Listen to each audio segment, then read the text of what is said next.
Tudo ok? Me escutam e vem direitinho aí? Valeu, Alan. Bora.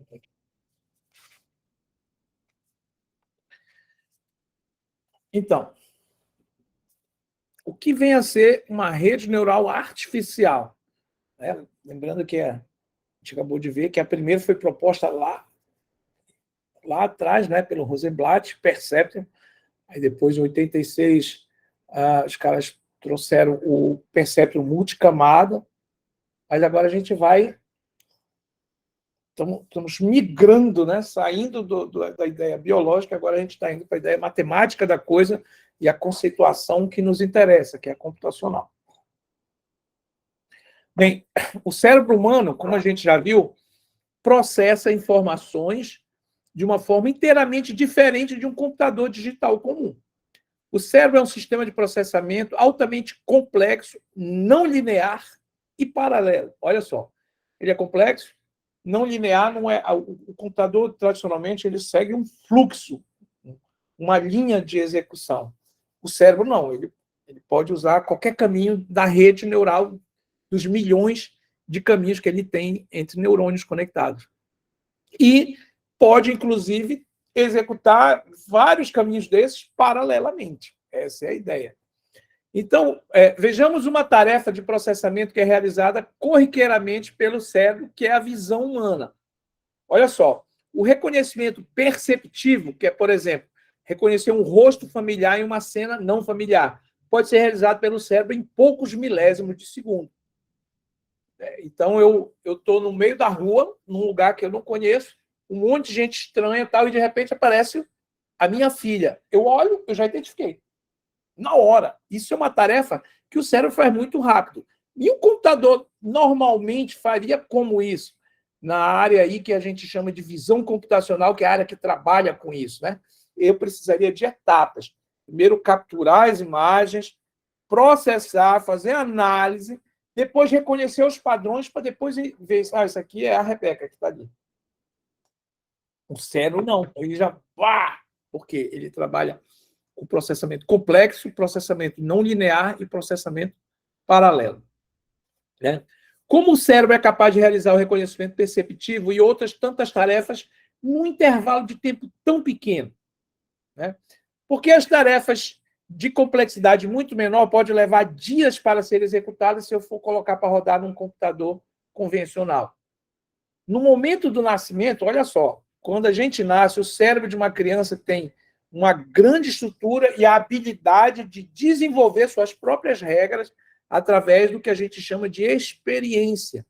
A natureza do sistema do cérebro, ela é, desde criança, preparada para que ele se adapte, né, às situações diferentes que ele vai passar e ele vai construindo essa habilidade de aprender, que a gente vai ver que é um item importante no nosso conceito, que a gente viu lá atrás, tá? Na plasticidade sináptica, a capacidade de aprender a partir desta experiência. Então, a criança, ela aprende que se ela chorar, né, vão matar a fome dela. Aí, daqui a pouco, ela bateu uma fomezinha, ela chora, aí ela chora, aí vem o leite. Chora, vem o leite. Chora. Então, ela aprende pela experiência como resolver os seus problemas, desde criancinha.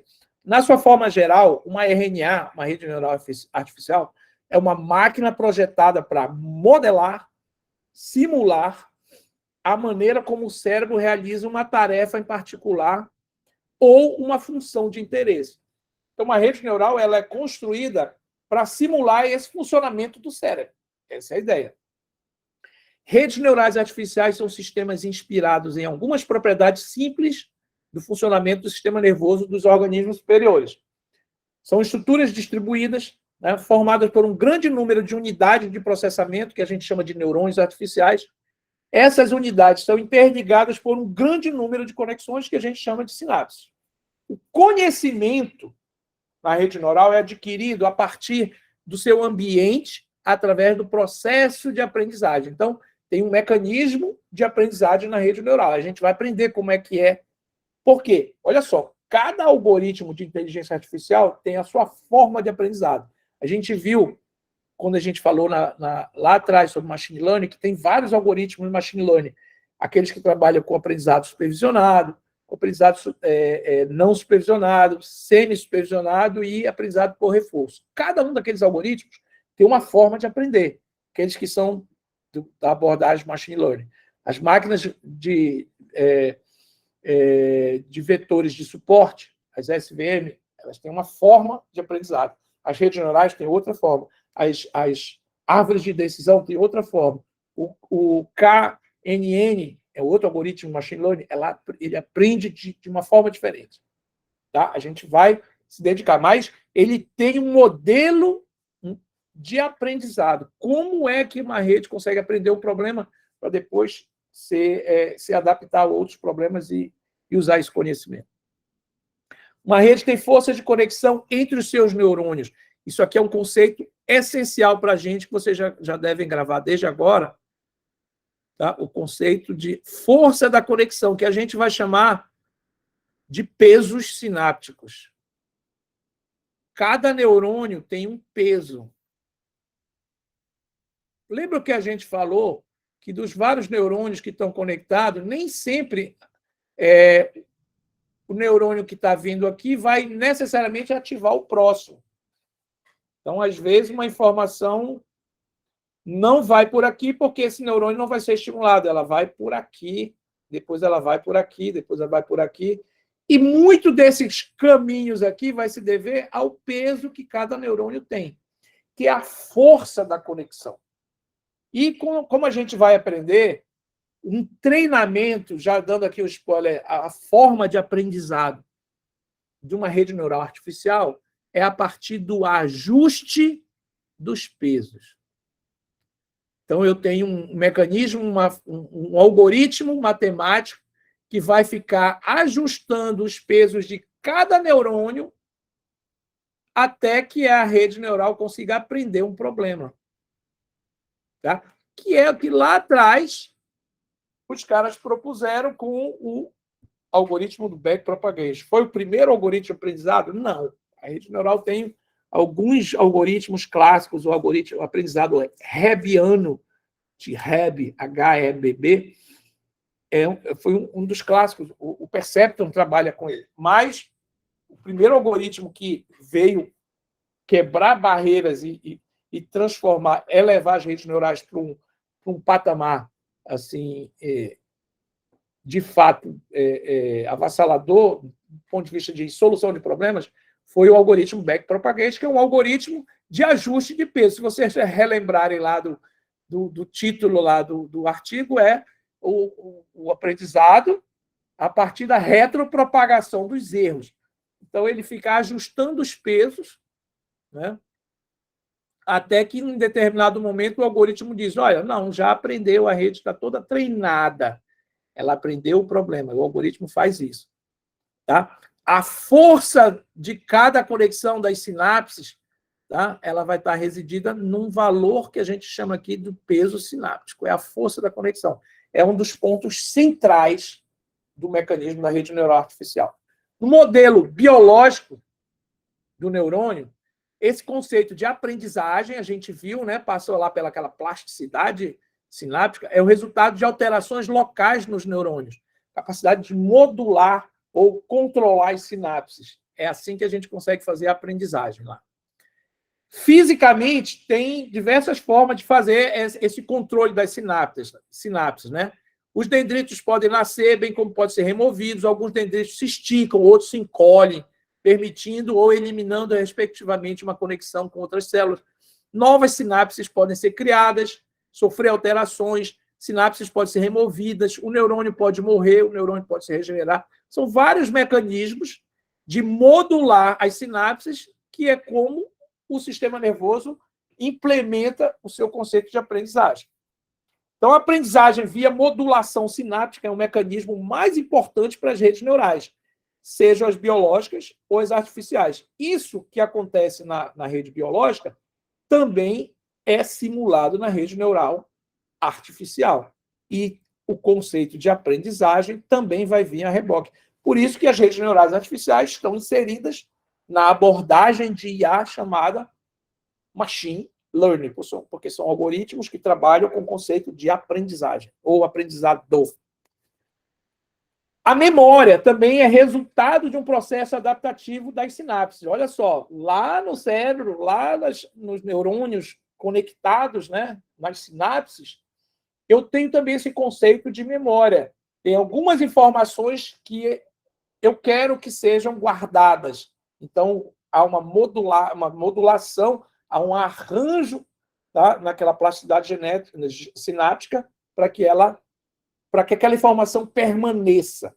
Então, um dos resultados do processo de aprendizagem é a criação de um padrão de conexões sinápticas duradouro, que é exatamente o conceito de memória de uma determinada experiência. A gente desde criança, é acostumado com esse conceito de memória. As lembranças são o quê? São sinapses, são modulações das nossas sinapses para que haja um efeito duradouro, para que haja exatamente o padrão da memória, a memorização de alguma experiência, seja ela positiva ou negativa, no caso do nosso cérebro. A aprendizagem pode ser vista como um processo adaptativo da estrutura sináptica, enquanto a memória é o resultado desse processo adaptativo. O processo de aprendizagem ou de aprendizado, a partir de exemplos, as redes neurais artificiais exibem uma característica muito interessante, que é chamada de generalização. Então, uma das coisas que a gente viu lá no capítulo, na unidade de Machine Learning, é que a gente tem um modelo de aprendizado chamado aprendizado supervisionado. Quem se lembra, a gente apresenta vários exemplos para o algoritmo, no caso aqui é uma rede neural, mas não é a única que usa abordagens de aprendizado supervisionado, outras também. Tá?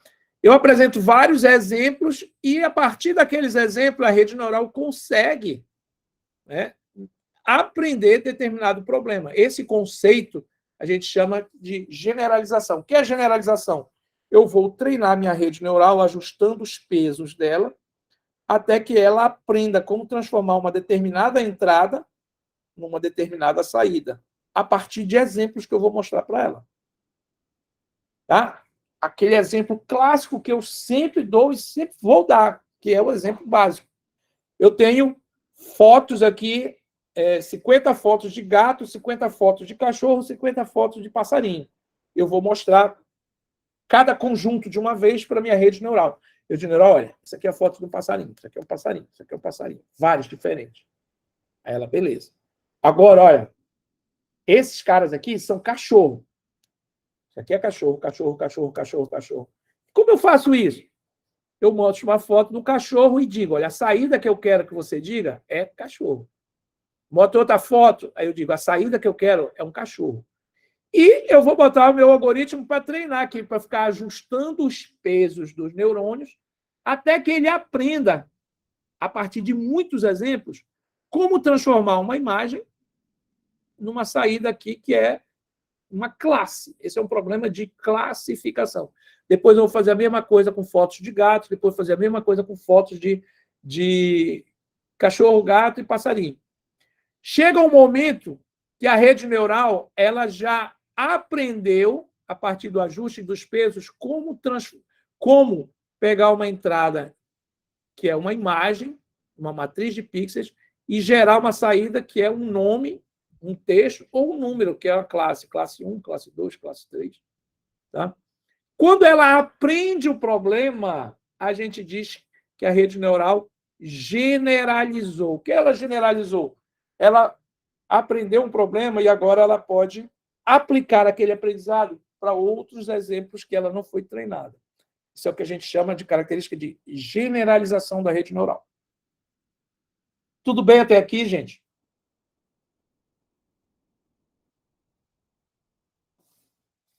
Alan está acordado ainda. Jair está acordado. Carlos Alberto está acordado. Magno está acordado. David. Galera pensando que horas que a gente vai para o Seven Cats. Doidinho, açaí batendo já ali. Significa o que a generalização? Com outras palavras, que se a rede aprende a lidar com um certo problema e lhe é apresentado um problema similar, mas não exatamente o mesmo, ela tende a reconhecer esse novo problema, oferecendo uma solução semelhante. Isso é a generalização. Essa é a capacidade das redes neurais que a gente diz, capacidade de se adaptar. Por isso que a gente diz que é um modelo adaptativo. Tá? De forma análoga, os seres humanos tendem a aplicar os conhecimentos anteriores para lidar com novos problemas. É? Algumas características aí das redes neurais artificiais. Deixa eu só fazer o que?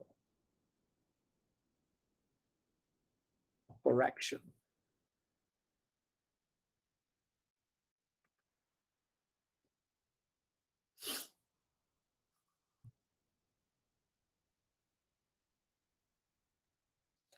As redes são, as RNAs são modelos adaptativos treináveis, tá? Porque a gente vai ter no processo de aprendizado dela, o principal, que é o aprendizado supervisionado, a gente tem um momento que a gente chama de treinamento, onde a gente vai apresentar dados rotulados para que ela aprenda determinado problema. Isso elas são modelos adaptativos treináveis. Posso treinar para depois ela ser usada em outros problemas que ela não foi treinada. As redes podem representar domínios complexos. Olha lá a questão da não linearidade, lembram? Ela consegue resolver problemas não linearmente separáveis, que são problemas bem mais complexos. Né? Bolinhas e balões, problemas linearmente separáveis, e quando está tudo misturado, X, cruzinhas e bolinhas, tudo misturado, é um problema mais complexo. Então, um problema mais clássico, o perceptor resolve, ele traça uma linha. Um problema mais simples, né? Linearmente separado. Um problema mais complexo, eu consigo traçar não mais uma linha, mas uma curva. E aí o multilayer perceptor ele já consegue.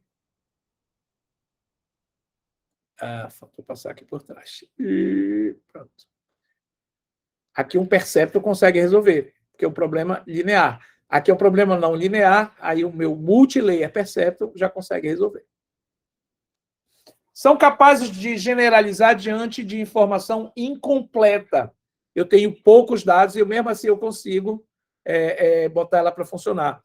É um modelo robusto, mesmo que sem ter todos os dados, a gente consegue utilizar, ele é adaptativo e ele é robusto.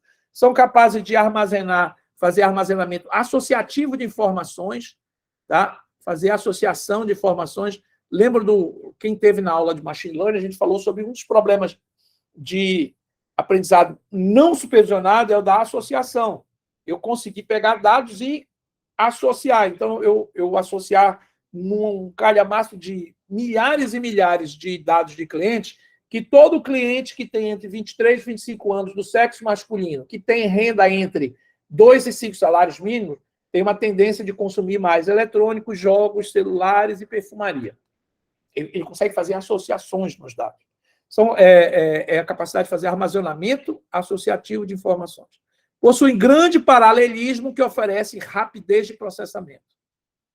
Tá? Alguns benefícios das redes neurais artificiais. Adaptabilidade por intermédio de aprendizado, capacidade de operar com conhecimento parcial, grande tolerância a falhas, capacidade de generalização, informação contextual, mapeamento entrada e saída. Mapeamento entrada e saída é a capacidade de eu pegar assim, olha, eu tenho uma entrada, um input aqui, que é uma imagem do cachorro, e eu quero que na saída ele escreva cachorro. Aí, aqui estão meus neurônios aqui dentro, aqui é a minha rede neural, conectado. E eu tenho um algoritmo de treinamento aqui, tá? E eu fico colocando as imagens de cachorro, cachorro, cachorro, e ele fica lá, vai para frente com esses sinais na rede neural, volta, vai para frente e volta. Cada vez que ele vai e volta, o algoritmo fica fazendo os cálculos, tá, de ajuste dos pesos desses neurônios aí. E o algoritmo fica com uma função de custo aqui na saída, medindo o erro. Aí ele vai dizer assim, ó, o erro para ele transformar isso aqui está em 70%, está alto. Continua fazendo ajuste. Aí vai o algoritmo treinar aqui. Aí eu continuo mandando imagem, e aí ele está errando já 50%. O algoritmo diz assim, ó, o erro ainda está alto, 50% é muito alto.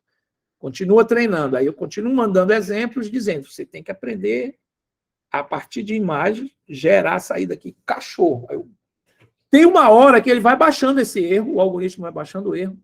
Que erro é esse? É entre a saída que está dando e a saída que devia dar. Esse é o erro que está sendo calculado aqui na saída da rede neural. O algoritmo fica controlando isso, essa função custo que tem que ser minimizada aqui. Ó. Né? Quem já trabalhou com isso sabe que a gente tem ali a loss function, a minha função de perda. Tem uma hora que a minha loss function está dando, sei lá, 3% de erro. Aí o algoritmo diz, opa, tá legal. A imagem está vindo aqui, eu estou conseguindo escrever cachorro, que é a classe correta, com apenas 3% de erro. Aí o algoritmo diz assim, pode parar. A rede neural já generalizou.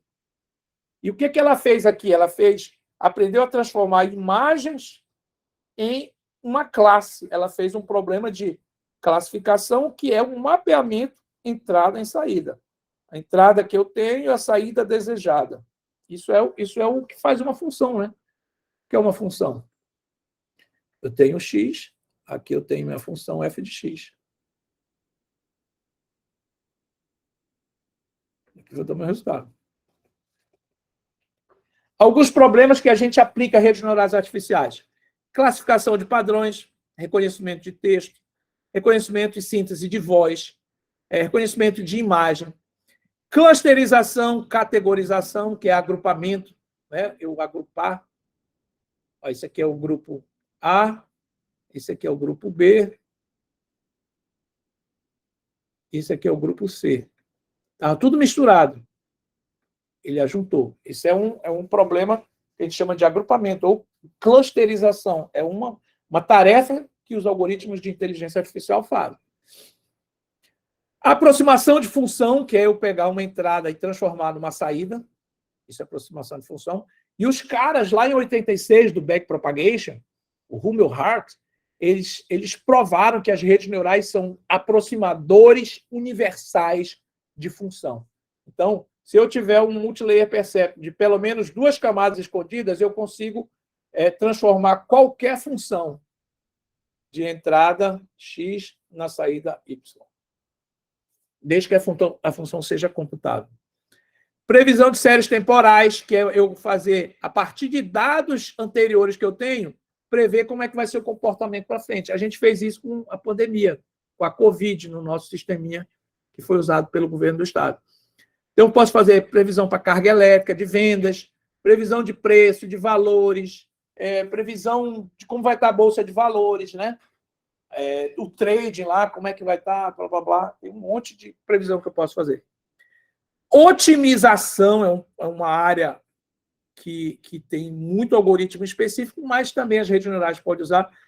É mais fácil a gente ver os algoritmos genéticos sendo usados para esse tipo de tarefa de otimização. Mas redes neurais também fazem. Tá? Algoritmos genéticos e outros modelos bioinspirados, como o PSO, né? Otimização por espalhamento de partícula. Esses são algoritmos mais clássicos de otimização, mas eu também consigo fazer otimização com redes neurais. Memória endereçável por conteúdo, sistemas de controle, assim como sistemas fuzzy, redes neurais são muito usadas para controle também. Risco de inadimplência, detecção de padrões de risco, etc. E aí, para encerrar a nossa aula de hoje, a gente vai introduzir, não vamos falar tudo, mas a gente já vai introduzir o conceito do neurônio artificial, que quem lembra foi lá de trás, né, com McCulloch e Pitts, 1943. Aí depois o Rosenblatt propôs o perceptron, que é uma rede neural em cima desse neurônio, mas com uma camada, E em 86, os caras propuseram o percepto multicamada. Beleza, mas vamos voltar agora e falar desse neurônio artificial. Como é a ideia dele? Tudo bem? Tudo bem? Estão aí. Still got the blues? Está todo mundo ainda aí?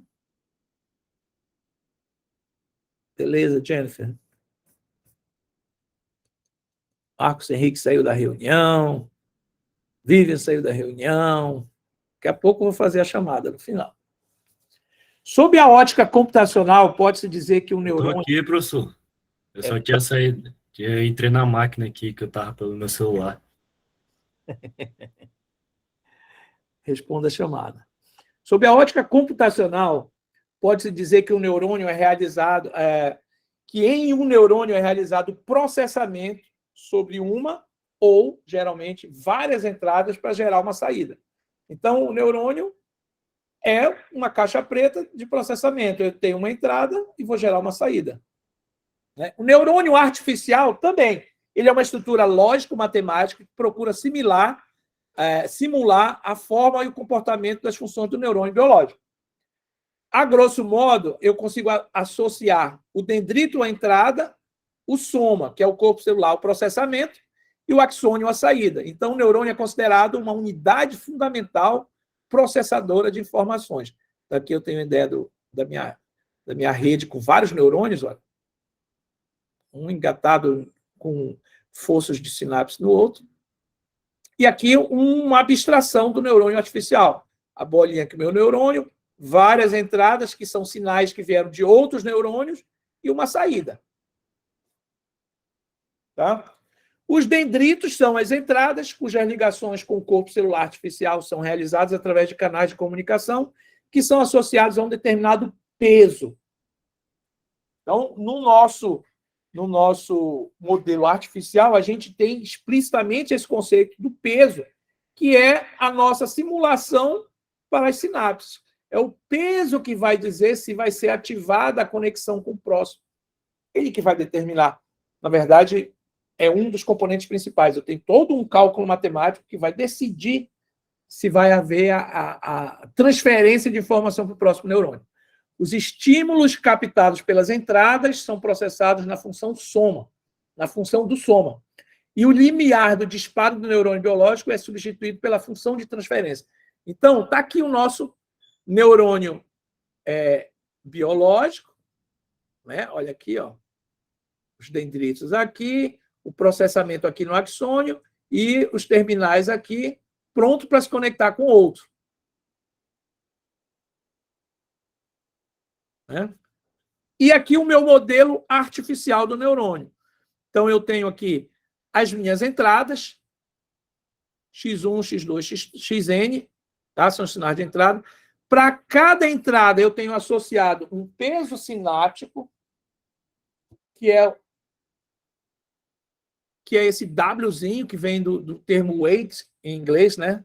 Que é o termo de peso mesmo. Então, eu tenho a entrada X1, associado a ele, eu tenho um W1, que é o peso do X1. Qual é a importância dessa entrada X1? É isso que está no peso. Tenho a entrada X2, é um segundo neurônio que está se conectando aqui, eu tenho o peso da entrada X2. Aí eu tenho, de repente, eu tenho 10 entradas no meu neurônio. Todos são importantes? Às vezes, nem todos. Às vezes eu quero privilegiar só essa primeira entrada. Então, o peso dela vai ser maior do que o peso das outras. Quando eu tenho a minha entrada, eu tenho, então, X1, W1, X2, W2, XN, WN. Todos esses sinais, eles vão vir aqui, ó, para essa parte que representa o processamento, que é aqui o meu o corpo celular, onde vai acontecer o processamento, né? Então, o que eu tenho aqui? Uma função somatória, tá? Que vai somar esse cara, X1 vezes W1, mais X2 vezes W2, mais XN vezes WN. Esses caras vão dar um resultado aqui. Eu tenho um último sinalzinho aqui, que ele é importante também para alguns aspectos de balanceamento da rede neural, que a gente vai ver lá na frente. É o bias. O bias ou o viés, mas ninguém fala viés. a gente fala bias mesmo. O bias da rede neural é um sinal extra que vai ajudar a dar o último pontapé para decidir se vai ativar ou não o próximo neurônio. Essa é a ideia. Então, eu fiz o somatório de todos esses sinais, ou seja, todas as entradas já com seus pesos, meti mais um sinal do bias, somei tudo isso, e esse aqui vai passar por uma função de transferência que a gente tem um nome específico para ela. São as chamadas funções de ativação. Que é um Gzinho aqui, ó. É essa minha função que vai decidir, e aí, quando eu passo essas entradas todas somadas pela minha função de ativação, eu vou gerar a saída da minha rede neural. A saída do meu neurônio, que é o Y. Esse Y, ele vai, que é o resultado, né? Eu tive várias entradas de X, fiz o processamento, somei, meti o bias, passei pela minha função de ativação ou função de transferência, e gerei o Y, que é a minha saída. Essa saída Y, ela pode ser suficiente para ativar o próximo neurônio ou não. Lembra que a gente tinha essa possibilidade da modulação da sinapse, o controle da sinapse para dizer se ela passa ou não passa o processamento para a próxima? Tá, Vivian, tudo bem. Sem problema. Vá atender a bebezinha. Ela tem prioridade. A aula está gravada, depois você assiste o restinho da aula. Tá bom? Tá bom, obrigado. Boa noite. Boa noite, bom fim de semana. Então, da mesma forma como eu tinha essa modulação, aqui eu tenho a cada neurônio um sinal de saída que ele vai ser ativador ou não, né? Ele vai passar ou não, todos estes sinais foram calculados e esse sinal vai ser transmitido ou não para o próximo neurônio. Então, isso é avaliado, isso depende muito destes pesos aqui, ó. Por isso que o algoritmo de treinamento da rede neural, ele não vai mexer em nada disso. Ele vai mexer ele vai ficar mexendo nos pesos. Ajustando esses pesos de forma que toda a rede aprenda a fazer aquela aproximação entrada e saída. Transformar a entrada que eu tenho na saída que eu quero ter. Essa é a ideia. A figura abaixo representa esquematicamente o neurônio lá do McCulloch-Pitts, que é o neurônio artificial, né? Tenho vários sinais de entrada, X1, X2, tal. Para cada entrada eu tenho um peso associado, tá? que equivale à força, né? E a importância de cada X desse meu, cada entrada. Aí eu vou passar pelo somatório, todos esses caras aqui, e depois vou meter numa função de transferência. Esse aqui é o somatório, minha função soma, essa aqui é a minha função de transferência, que a gente já sabe que também tem um nome de função de ativação, porque ela vai ativar ou não o próximo neurônio. E assim eu tenho o meu Y, que é a minha saída do neurônio. Tá? E aqui eu tenho a fórmula que calcula a saída do neurônio, né? Então, eu tenho aqui o X e o W. O X é a entrada e o W é o peso associado. Então, o X, todos os X e todos os W somados, ou seja, passado pelo somatório, né? Passado isso aqui dentro da minha função de ativação, eu tenho a minha saída Y. Então, quando eu pego esse S aqui, que é o resultado do somatório, né? Esse S, eu vou passar ele dentro da minha função de ativação. Aí, quem eu vou gerar aqui? O meu Y, que é a minha saída do neurônio. Esse é o funcionamento básico do meu neurônio artificial. Vamos falar rapidinho aqui daquelas características desse neurônio artificial, um pouquinho voltado para a proposta que eles fizeram lá em 1943, que era representar funções lógicas, tá, com esse neurônio artificial. A gente já sabe que depois do neurônio artificial eles conseguiram fazer o perceptron, que fazia também operações, mas não operava o XOR. Mas aqui é só para a gente ver um detalhe geral do artigo proposto do neurônio artificial em 43 pelo McCulloch e Pitts. Estou aqui acompanhando no relógio. O McCulloch e o Pitts escreveram o famoso artigo A Logical Calculus of the Ideas Immanent in Nervous Activity. Fizeram uma das primeiras tentativas de entender a atividade nervosa com base em unidades de computação neural elementar. foi baseado nas operações que poderiam ser realizadas por neurônios de 2 estados, né? A ideia era envolver modelos altamente abstratos das propriedades fisiológicas dos neurônios e suas conexões. Foram feitas 5 suposições físicas para o cálculo. O comportamento do neurônio é um processo binário, comportamento, né? O neurônio vai gerar uma saída 0 ou 1. Ó. Olha o meu Y aqui. Ó. Eu tenho a entrada X1, a entrada X2, a soma deu 2, eu passei aqui por alguma função de ativação, gerei eu tenho minha saída que ou é 0 ou é 1. Por isso que é um processo binário. A qualquer momento, várias sinapses devem ser excitadas para ativar o neurônio. O atraso sináptico, esses são os pressupostos do artigo lá do McCulloch-Pitts. O atraso sináptico é o único atraso significativo que afeta o sistema nervoso. A excitação de um neurônio em um dado momento pode ser inibida por uma sinapse inibitória. Então, eu tenho sinais que são enviados de um neurônio para o outro, que é para inibir, para não deixar passar sinal. Olha só, isso tem lá no neurônio biológico. Isso também foi simulado aqui. É exatamente quando o resultado não vai ativar, a saída não vai ativar no próximo neurônio. No meu caso aqui, a saída vai sair no 0. A rede neural tem uma estrutura estática, isto é, a estrutura não muda com o tempo. Essas eram as características, os pressupostos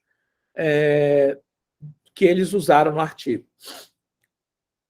Outra ideia do artigo deles é que o funcionamento é como uma porta lógica. Então, o modelo de McCulloch-Pitts pode ser considerado como um caso especial do modelo neuronal mais geral. O neurônio de McCulloch-Pitts é binário, ou seja, pode assumir apenas 2 estados, ou é 0 ou 1. O modo do neurônio de operação é simples, cada passo o neurônio responde às suas entradas sinápticas que refletem o estado dos neurônios. Então, ele fez uma simulação, tá, de portas lógicas, OR, AND, NOR, NAND, EX, NOR. Aqui foi onde o bicho bateu, lá na hora que eu fui querer fazer o modelo do perceptron. Mas, de forma geral, ele funciona, ele consegue conectar o neurônio pré-sináptico com o neurônio pós-sináptico e decidir se a sinapse ocorre ou não, se a informação continua transmitindo ou não. Então, eu consigo fazer o controle de excitação e inibição da transmissão do sinal por aquela via neuronal. Essa é a ideia. Se nenhuma sinapse inibitória estiver ativa, ou seja, se não tiver nenhum sinal que vá mandar inibir a transmissão, o que é inibir a transmissão? Um neurônio pré-sináptico tem um controle para não ativar o próximo neurônio, que é o pós-sináptico. Se não tiver nenhuma sinapse inibitória, o neurônio integra, soma as suas entradas sinápticas, gerando uma entrada líquida, tá, para o neurônio e verifica essa soma, se a soma é maior ou igual ao limiar, que é aquele bias. Aí, se for, ativa ou não o próximo neurônio. Se for, o neurônio se torna ativo, ou seja, responde com 1 na sua saída. Caso contrário, permanece inativo, ou seja, responde com 0 na sua saída. Esse é o funcionamento. Então, aqui, olha, eu tenho meu neurônio, uma função soma, x e 2. Professor, não estou vendo os pesos aí. Os pesos são lá no perceptron. Tá? Aqui é a função original ainda. É só somatória de entrada. O conceito de peso foi inserido posteriormente. Então, eu tenho a somatório, né, das entradas, e aí eu vou passar numa função de ativação que vai dizer se eu vou ativar ou não. É 1 ou 0. Então, é uma função que a gente pode modelar essa função aqui de ativação como isso aqui, né? Então, eu tenho um sinal excitatório e um sinal inibitório. É uma porta específica. Qual é essa porta?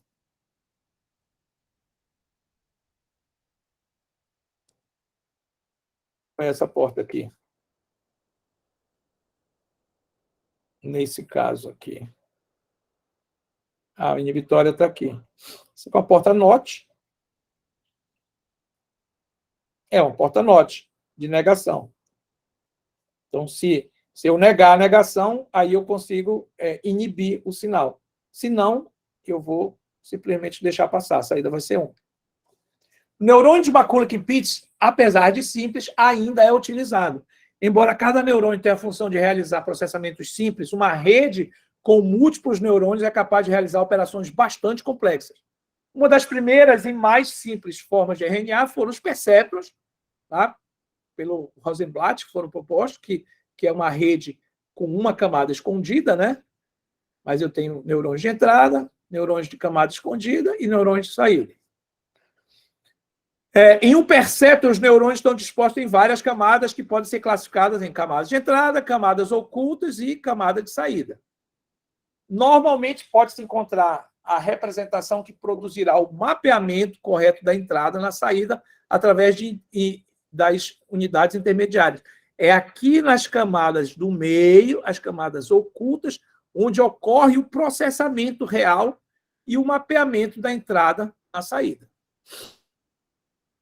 São necessárias, no máximo, 2 camadas escondidas, tá? Para produzir qualquer mapeamento. É por isso que elas receberam lá, mas isso foi provado já com backpropagation no multilayer perceptron, em 1986. Então, o perceptron ele só tem uma camada escondida. Essa é uma rede neural perceptron. Tá? Camada de entrada, camada escondida e camada de saída. Cada unidade dessa é um neurônio artificial, daquele do McCulloch-Pitts. Só que com pesos aqui também. É aquele sinal do Byers. Esse é um perceptron. O multilayer perceptron, eu tenho a camada de entrada, eu tenho várias camadas ocultas ou escondidas, e eu tenho a camada de saída.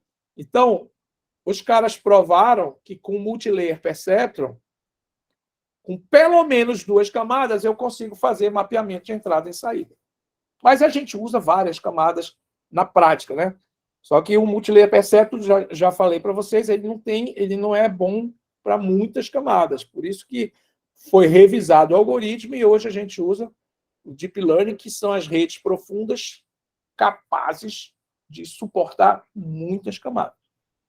As entradas da rede neural, simulando a captação de estímulos, podem ser conectadas em muitos neurônios, resultando uma série de saídas, onde cada neurônio representa uma saída. Então, esses caras estão todos conectados entre si. Ó.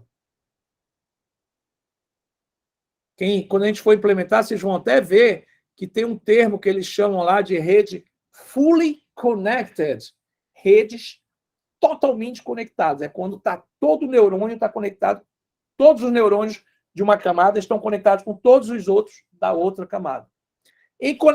Nessas conexões, em comparação com o sistema biológico, representam o contato dos dendritos com outros neurônios, formando assim as sinapses. Tá? E aqui esse é o nosso neurônio clássico. E uma rede neural é uma rede com várias camadas, onde cada nó da camada é um neurônio desse aqui. É uma unidade de processamento. Uma unidade que recebe os sinais de entrada, processa, e esse sinal vai sair para entrar em outro neurônio. A função da conexão em si é transformar o sinal da entrada num sinal de saída de um neurônio no sinal de entrada do outro. Então, aquilo que sai, o meu Y aqui, vai entrar como entrada em alguma dessas entradas do próximo neurônio. As diferentes possibilidades de conexões entre as camadas de neurônios podem gerar diferentes estruturas e arquiteturas. A gente vai ver na próxima aula as arquiteturas que a gente consegue montar de redes neurais. E aqui a gente tem o nosso perceptron, que é o nosso neurôniozinho, né? É o neurônio do perceptron. Esse aqui é um perceptron, onde eu tenho uma camada escondida, eu tenho uma camada de entrada, e aqui é a minha camada de saída. Tá? Esse é o meu perceptron. É uma rede neural de uma camada escondida. Cada bolinha dessa, cada nó dessa rede neural é um neurônio artificial desse aqui. Essa é a ideia. Vamos ver.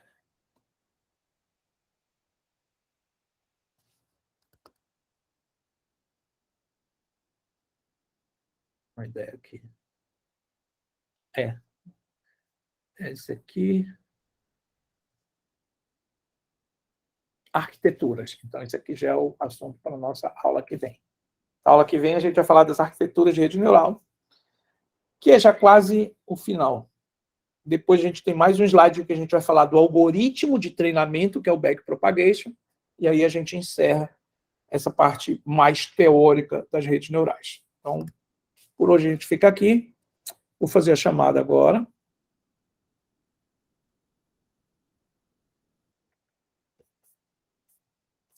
Professor, Diga. a gente vai chegar a criar modelos, tipo assim, atividades, para treinar fazer uma criação de um modelo de machine learning. Sim, eu falei, a gente vai... Eu quero finalizar até sexta que vem Mas essa como essa parte teórica. Hã? mas como um projeto, eu digo assim, não, tipo assim, o Sim, projeto vai ser, tipo, valendo nota, vai ser a criação do modelo. sim, a prova de vocês vai ser isso. Mas antes, a gente vai fazer a implementação. A gente deve acabar sexta que vem, a parte teórica. Tá? Mas aí a gente vai fazer vários vai dar um exercícios. tema. Não, calma. Acabou a parte teórica, a gente vai começar a fazer implementações, desde as mais simples, de tarefas simples. Classificar um banco dataset do vinho, classificar o banco de dados do Iris. Tá? Tem vários algoritmos que fazem isso. A gente vai fazer só redes neurais. Então, beleza. Aí eu vou passar algumas tarefas que a tarefa vai ser já depois que a gente já tiver feito algumas aulas práticas de implementação, aí eu vou passar uma mais sofisticada, que é para vocês para fazer um projetinho. Que aí eu vou passar um dataset maior e vocês vão criar propostas, né, verificar quais arquiteturas são as mais adequadas para impor aquilo ali. Eu quero passar também, quero ter um tempinho, para também inserir na nossa prática exemplos de deep learning. Então, eu quero ver, pelo menos, redes convolucionais e, se der tempo, pelo menos um exemplo que eu tenho, que eu uso, dos dois exemplos que eu uso, que é de redes, previsão de séries temporais, usando um tipo de rede recorrente. Então, a gente faz com rede LSTM, com uma recorrente clássica, que ela é chamada de vanilla, uma rede recorrente e uma rede GRU. Então, aí a gente vê quem é que funciona melhor. Então, esses são os exercícios que eu tenho separados para a nossa aula prática. Mas a prova de vocês, a disciplina de vocês, vai ser um projetinho para construir uma arquitetura, né, para resolver um determinado problema, que pode ser de classificação, pode ser de previsão de série temporal, pode ser de clusterização. Aí vocês vão trazer um problema, vocês vão trazer uma proposta de rede neural para implementar aquele problema, tá? Então, a gente que traz, então. E vão comentar a respeito. Então, a gente que traz. A gente pode pegar uma parte Kaggle e implementar. Pode. Eu vou dar as opções, tá? E vou dizer. Então, eu vou dizer assim, olha, vocês quero que vocês façam um problema de... Eu vou separar, por exemplo, 3 grupos. Um vai fazer um trabalho de classificação, o outro vai fazer um trabalho de clusterização, outro vai fazer um trabalho de previsão de série temporal. Tá? Aí, quem vai escolher qual é o problema vão ser vocês. Aí o grupo do Luiz diz assim, olha, a gente vai fazer previsão de série temporal da série do banco de dados do clima. Aí a gente pega lá os dados do clima para prever como é que vai ser o clima daqui para frente a partir de dados para trás. Então, vocês vão atrás do problema do banco de dados e vão trazer uma solução. Eu só vou dizer para vocês qual é o problema que eu quero. É um problema de classificação. Aí vocês eu vou fazer classificação de imagem, vou fazer classificação de voz. Aí vocês vão atrás de um dataset de voz. Nas nossas aulas práticas, eu vou mostrando onde a gente busca dataset, como a gente implementa uma rede neural, usando o scikit-learning e usando o Keras. Eu só não vou ter tempo de chegar no TensorFlow, mas o Keras ele acaba usando de forma subjacente o TensorFlow. Essa é a ideia do trabalhinho para vocês de final de disciplina. Tá bom? Mas se tudo der certo, na aula que vem a gente finaliza a parte teórica, aí tem carnaval, só que na semana do carnaval, o carnaval acaba quarta, né? Então a gente tem aula normal. Então na outra semana a gente já começa nossas aulas práticas, de qualquer forma. Bora fazer a chamadinha aqui. Respondido, Luiz? Sim, senhor. Beleza.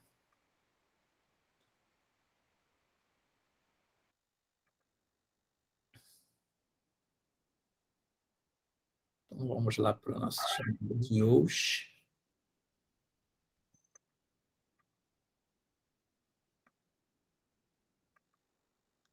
Dia 10. Andrew, Antônio Alain, Aqui, professor. Antônio Carlos, Presente. Breno, Presente, professor. Casalber, Presente, professor. The Last of Us daqui a pouco, hein, professor? Daniel, David, Presente, professor. Phelan, também chamado de Phylon. Ele é adventista, professor. Fãs, né, hoje. Não lembrava. Ainda bem que está gravando. O Falho é adventista. Lá ele. Ah, é verdade. Tá, Jair, Jennifer, Presente. João Paulo, Presente. Zé Vitor, Leonan, Presente. Leonan, semana que vem, bora mexer lá no laboratório, tá? Eu devo chegar na quarta Tranquilo. de tarde, aí a gente combina. Luiz Carlos.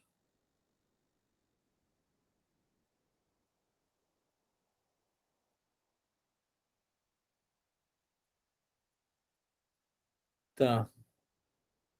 Luiz Henrique. Magno, que é aquele da moto. Aqui, professor. Marcos Alain. Presente. Marcos Henrique. Natan. Vivian. E o Wallace Leone. Foi para a UFRA hoje, Wallace? O menino do acidente, eu acho que é ele, esse Magno aí. É, não, rapaz. Turma, bom final de semana. Sextou. Beleza? Fiquem na paz. Semana que vem, se Deus quiser, tem mais. Bom final de semana para todos.